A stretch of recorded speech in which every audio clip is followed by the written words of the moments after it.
it up for your next comic, Dusty Carter.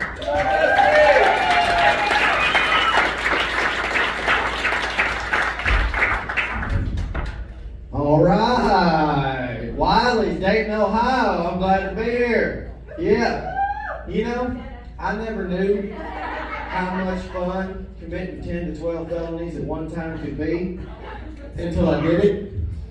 And I'm not talking about any of them common everyday felonies like theft or kidnapping or murder. None of that sissy stuff.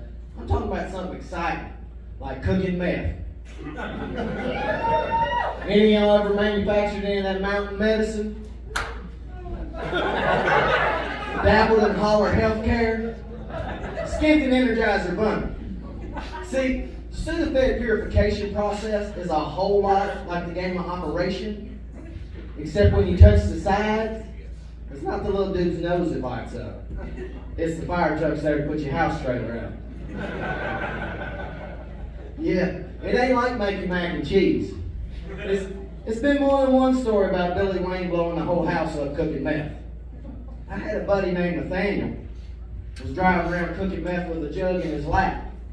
Blew his whole wiener off.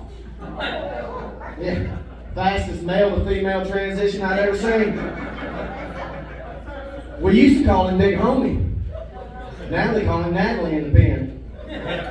Because in case you don't know, meth will take you places.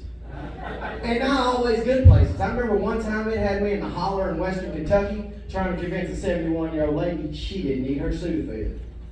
She didn't want my money, and she didn't want my drugs. You know what that left you wanting?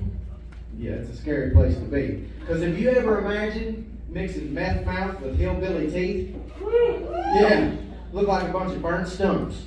Had a sign said next to 2 miles down. And she was buck-toothed as could be. Looked like one of them anglerfish out of the bottom of the ocean. She was so buck-toothed she could have flea bit you chocolate starfish and never parted your butt cheeks. Meth will take you places. Speaking of butt cheeks, did you know that you could tell how clean the anal sex would be just by what a woman is wearing? You can. I'm serious. Because if she's wearing a colostomy bag, there's no poop in the chute. Just pure spit on it, papa, it burns. So y'all got that legal weed up here in Ohio, that medical stuff. Yeah, they're supposed to be doing that in Kentucky. But the problem with me is I don't think these kids will ever understand the prohibition. They won't remember scraping their bong for resin or sifting seeds. Yeah, this new generation don't know nothing about that. I remember one time, I was just trying to walk down the street and smoke a blunt.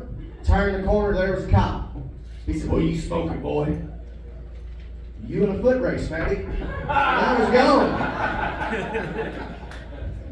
But I read in British Columbia, they have legalized up to 2.5 grams of anything. It don't matter if it's heroin, meth, cocaine, even fentanyl. Which is kind of strange to me, because you can't say the word retard in Canada, but you can legally become one. And in Kentucky, you gotta have certain ailments to be able to get it. PTSD is one of them. So I went to the doc and I was like, "Doc, I got PTSD." He said, "How did you get PTSD?" "Prison rape, Doc." Yeah, that stuff's traumatic. Because, first of all, I'm not gay. And there I was, day after day, week after week, month after month, having to go through that. Raping them dudes just to prove who the real man was. I'm not woke. I'm not anti-woke. I'm sensible. And to me, it's sensible that I should be able to tell someone's equipment based off their pronoun. Because if my buddy Wyatt says she's a squirter, and then she's got a twig and berries, it hits different when it sticks to you. I'm Dusty Carter. Good night.